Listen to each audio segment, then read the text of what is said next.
ओम शांति 31/5/2024 प्रातः मुरली। ओम शांति। बाप दादा मधुबन। बाबा आज कह रहे हैं, मीठे बच्चे, बाप आए हैं कांटों को फूल बनाने। सबसे बड़ा कांटा है देह अभिमान। इससे ही सब विकार आते हैं। इसलिए देही अभिमानी बनो। मीठे बच्चे, बाप आए हैं कांटों को फूल बनाने। सबसे बड़ा कांटा है देह अभिमान। इससे ही सब विकार आते हैं। इसलिए देही अभिमानी बनो। प्रश्न: भक्तों ने बाप के किस कर्तव्य को न समझने के कारण सर्वव्यापी कह दिया है? उत्तर: बाप बहुरूपी है। जहाँ आवश्यकता होती सेकंड में किसी भी बच्चे में प्रवेश कर सामने वाली आत्मा का कल्याण कर देते हैं, भक्तों को साक्षात्कार करा देते हैं। वो सर्वव्यापी नहीं, लेकिन बहुत तीखा रॉकेट है। बाप को आने जाने में देरी नहीं लगती। इस बात को न समझने के कारण भक्त लोग सर्वव्यापी कह देते हैं। ओम शांति। ये है छोटा सा गुलशन, ह्यूमन गुलशन। बगीचे में तुम जाओ तो उसमें पुराने झाड़ भी होते हैं, किस्म किस्म के। कहाँ मुखड़ियाँ भी होती है, कहाँ आधी खिली हुई मुखड़ियाँ होती है। ये भी बगीचा है ना। अब ये तो बच्चे जानते हैं, यहाँ आते हैं कांटों से फूल बनने। श्रीमत से हम कांटे से फूल बन रहे हैं। कांटे जंगल के हैं, फूल बगीचे में होते हैं। बगीचा है स्वर्ग, जंगल है नरक। बाप भी समझाते हैं, यह है पतित कांटों का जंगल, वो है फूलों का बगीचा। फूलों का बगीचा था, वो अभी फिर कांटों का जंगल बना है। देह अभिमान है सबसे बड़ा कांटा। उसके बाद फिर सब विकार आते हैं। वहाँ तो तुम देही अभिमानी रहते हो, आत्मा में ज्ञान रहता है। अभी हमारी आयु पूरी होती है। अब हम ये पुराना शरीर छोड़ दूसरा जाकर लेंगे। साक्षात्कार होता है, हम गर्भ महल में जाकर विराजमान होंगे। फिर मुखड़ी बनकर मुखड़ी से फूल बनेंगे।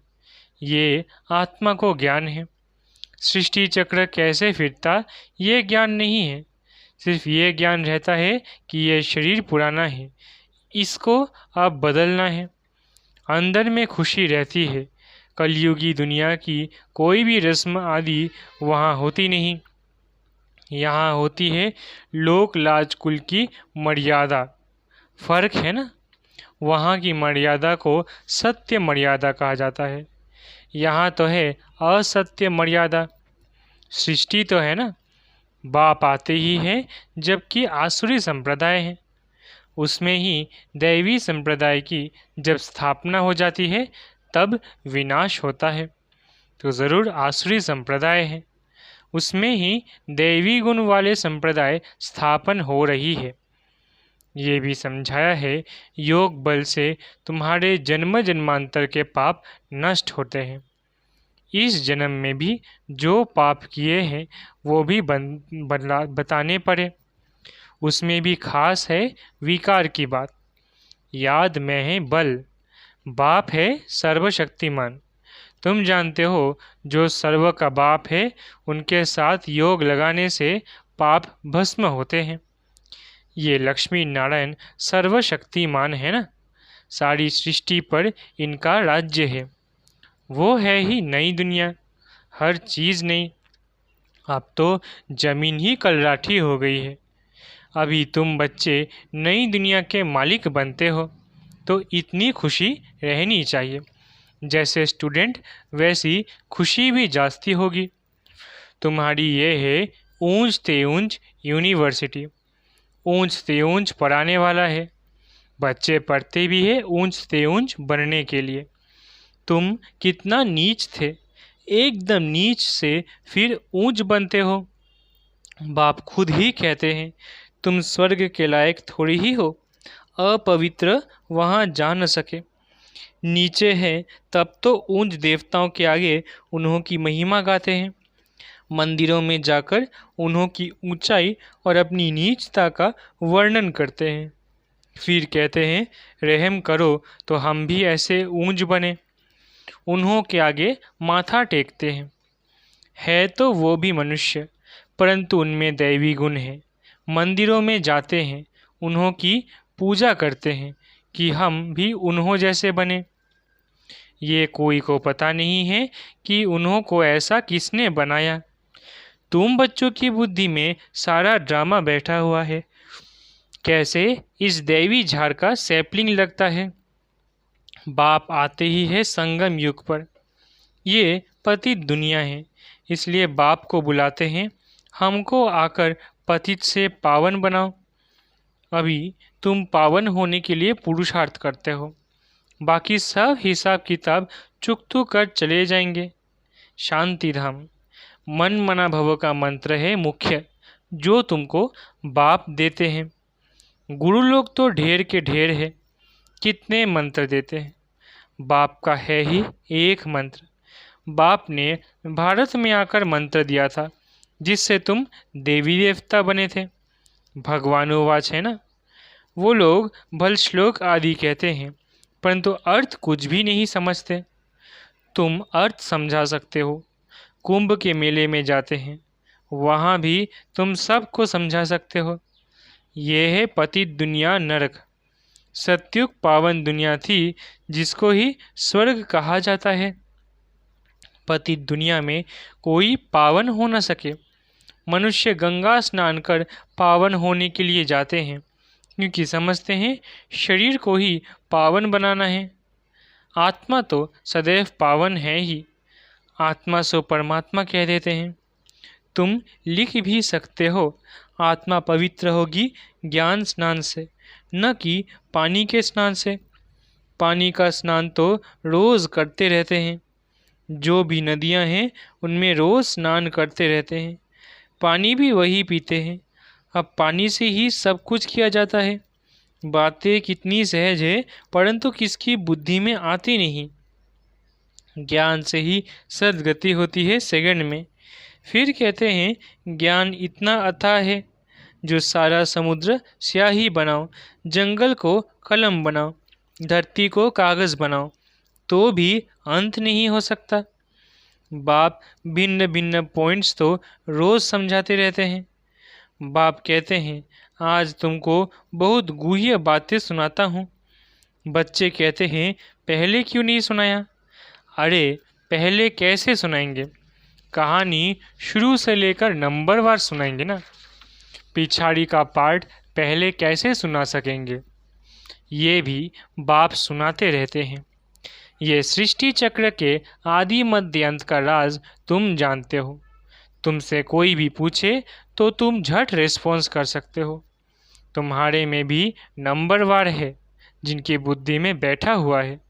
तुम्हारे पास आते हैं, पूरा रिस्पॉन्स नहीं मिलता है, तो बाहर जाकर कहते हैं, यहाँ तो पूरी समझानी नहीं मिलती है।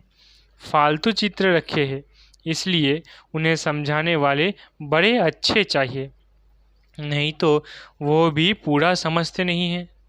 समझाने वाले भी पूरा नहीं तो जैसे को तैसे मिला।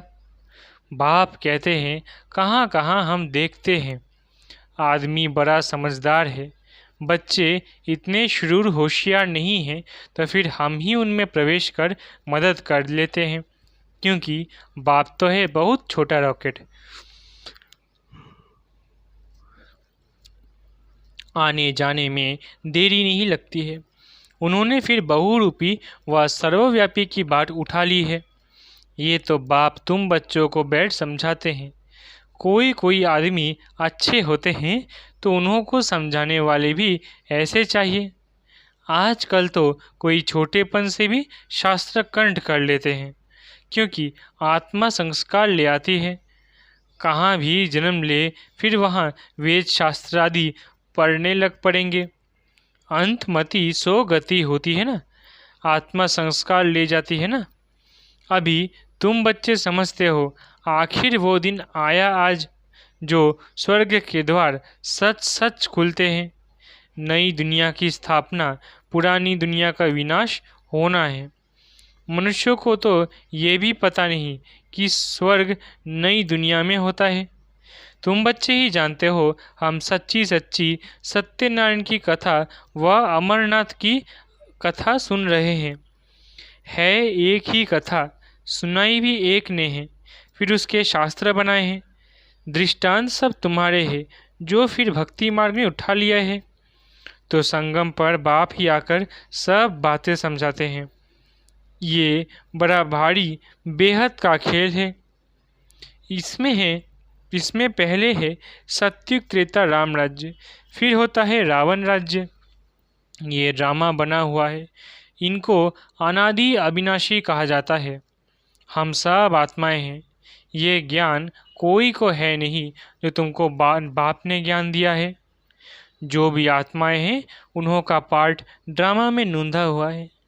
जिस समय जिसका जो पार्ट होगा उसी समय आएंगे, वृद्धि को पाते रहेंगे। बच्चों के लिए मुख्य बात है पतित से पावन बनना। बुलाते भी है, हे पतित पावन आओ। बच्चे ही बुलाते हैं, बाप भी कहते हैं। हमारे बच्चे काम चिता पर बैठ भस्म हो गए हैं। ये है यथार्थ बातें। आत्मा जो अकाल है उनका यह तख्त है, लोन लिया हुआ है। ब्रह्मा के लिए भी तुमसे पूछते हैं कि यह कौन है। बोलो, देखो लिखा हुआ है भगवानुवाच, मैं साधारण तन में आता हूँ। ये सजा हुआ श्री कृष्ण ही 84 जन्म ले साधारण बनता है। साधारण ही फिर वो कृष्ण बनता है। नीचे तपस्या कर रहे हैं, जानते हैं हम यह बनने वाले हैं। त्रिमूर्ति तो बहुतों ने देखा है, परंतु उनका अर्थ भी चाहिए ना। स्थापना जो करते हैं फिर पालना भी वही करेंगे। स्थापना के समय का नाम, रूप, देश, काल अलग। पालना का नाम, रूप, देश, काल अलग है। ये बातें समझाने में तो बड़ी सहज है। यह नीचे तपस्या कर रहे हैं, फिर यह बनने वाले हैं। यही 84 जन्म ले यह बनते हैं। कितना सहज ज्ञान है। सेकंड का बुद्धि में ये ज्ञान है, हम ये देवता बनते हैं। 84 जन्म भी इन देवताओं को ही लेने हैं, और कोई लेते हैं क्या? नहीं। 84 का राज भी बच्चों को समझा दिया है। देवता ही हैं जो पहले पहले आते हैं। खिलौना होता है ना मछलियों का, मछली ऐसे नीचे आती है फिर ऊपर चढ़ती है, वो भी जैसे सीढ़ी है। ब्रह्मरी, कछुए आदि के भी जो मिसाल दिए जाते हैं वो सभी समय के हैं। ब्रह्मरी में भी देखो कितना अकल है। मनुष्य अपने को बहुत अकलमंद समझते हैं, परंतु बाप कहते हैं ब्रह्मरी जितना भी अकल नहीं है। सर्प पुरानी खाल छोड़कर नई ले लेते हैं। बच्चों को कितना समझदार बनाया जाता है, समझदार और लायक।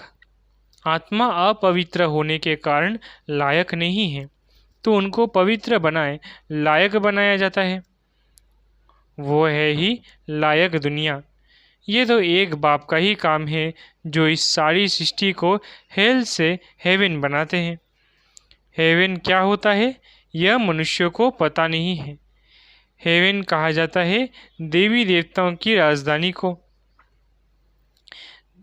सतयुग में है देवी देवताओं का राज्य। तुम समझते हो सतयुग नई दुनिया में हम ही राज्य भाग्य करते थे। 84 जन्म भी हमने ही लिया है। कितना बार राज्य लिया है और फिर गवाया है, ये भी तुम जानते हो। राम मत से तुमने राज्य लिया है, रावण मत से राज्य गवाया है। अभी फिर ऊपर चढ़ने लिए तुमको राम मत मिलती है, गिरने लिए नहीं मिलती है। समझाते तो बहुत अच्छी तरह से है, परंतु भक्ति मार्ग की बुद्धि बड़ी मुश्किल चेंज होती है।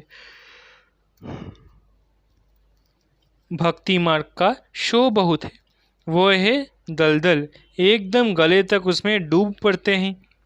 जब सभी का अंत होता है तब मैं आता हूँ, सभी को ज्ञान से पार ले जाता हूँ। मैं आकर इन बच्चों द्वारा कार्य कराता हूँ। बाबा के साथ सर्विस करने वाले तुम ब्राह्मण ही हो, जिनको खुदाई खिदमतगार कहा जाता है। ये सबसे अच्छी खिदमत है। बच्चों को शीमत मिलती है, ऐसे ऐसे करो, फिर उनसे छांट कर निकलेंगे। ये भी नई बातें नहीं है। कल पहले भी जितने देवी देवता निकलते थे वही निकलेंगे। ड्रामा में नूंद है, तुमको सिर्फ पैगाम पहुंचाना है बहुत सहज। तुम जानते हो भगवान आते ही हैं कल्प के संगम पर, जबकि भक्ति फुल फोर्स में है। बाप आकर सबको ले जाते हैं। तुम पर अभी बृहस्पति की दशा है। सब स्वर्ग में जाते हैं, फिर पढ़ाई में नंबरवार होते हैं। कोई पर मंगल की दशा, कोई पर राहु की दशा बैठती है। अच्छा, मीठे मीठे सिकिलधे बच्चों प्रति माता पिता बाप दादा का याद प्यारा गुड मॉर्निंग। रूहानी बाप की रूहानी बच्चों को नमस्ते। हम रूहानी बच्चों की रूहानी माता पिता बाप दादा को याद प्यार गुड मॉर्निंग और नमस्ते नमस्ते नमस्ते। शुक्रिया बाबा। धारणा के लिए मुख्य सार। पहला, लायक और समझदार बनने के लिए पवित्र बनना है। सारी दुनिया को हेल से हेवन बनाने के लिए बाप के साथ सर्विस करनी है। खुदाई खिदमतगार बनना है। दूसरा, कलयुगी दुनिया की रस्म रिवाज, लोक लाज, कुल की मर्यादा छोड़ सत्य मर्यादाओं को पालन करना है। दैवी गुण संपन्न बन देवी संप्रदाय की स्थापना करनी है। वरदान, अपवित्रता का अंश, आलस्य और अलबेलेपन का त्याग करने वाले संपूर्ण निर्विकारी भव। अपवित्रता का अंश, आलस्य और अलबेलेपन का त्याग करने वाले संपूर्ण निर्विकारी भव। दिनचर्या के कोई भी कर्म में नीचे ऊपर होना, आलस्य में आना या अलबेला होना, ये विकार का अंश है, जिसका प्रभाव पूजनीय बनने पर पड़ता है। यदि आप अमृत वेले स्वयं को जागृत स्थिति में अनुभव नहीं करते, मजबूरी से व सुस्ती से बैठते हो, तो पुजारी भी मजबूरी व सुस्ती से पूजा करेंगे। तो आलस्य व अलबेलेपन का भी त्याग कर दो, तो संपूर्ण निर्विकारी बन सकेंगे। स्लोगन, सेवा भले करो लेकिन व्यर्थ खर्च नहीं करो। स्लोगन, सेवा भले करो लेकिन व्यर्थ खर्च नहीं करो। अच्छा, ओम शांति। शुक्रिया बाबा।